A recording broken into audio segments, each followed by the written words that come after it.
Hello everyone and welcome back to a new video. In this video, I'm going to show you guys how you can remove shipping calculated at checkout. So if you guys want to learn how to do it, just follow the steps that I'm going to show you. As you can see guys, I'm right now on my Shopify dashboard and this is how the homepage looks like. So right here in the left side of your screen, as you can see guys, you're going to find all of these sections. Here you're going to find the home section, orders, products. Right here you're going to find customers, content, and analytics.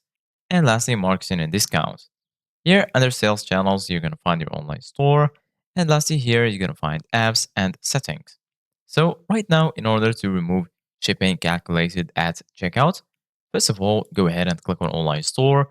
And then here under it, you're going to find themes, blog posts, pages, navigation, and lastly preferences. Right now, go ahead and click on themes. And then once you do that, you're going to find your current theme. And then right now, if you go here to the right, you're going to find customize. And right next to it, you're going to find these three dots. Give it a click. And then here, you're going to find preview, rename, duplicate, download theme file, edit code, and edit default theme content. Go ahead and click on edit default theme content.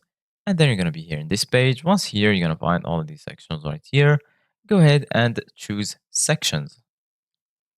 Once you click on sections, go ahead and scroll down until you find shipping and taxes or shipping at checkout. So once you find it, right here, you're going to find taxes included, discount, and here, as you can see, guys, you're going to find calculated at checkout. So go ahead and remove this code.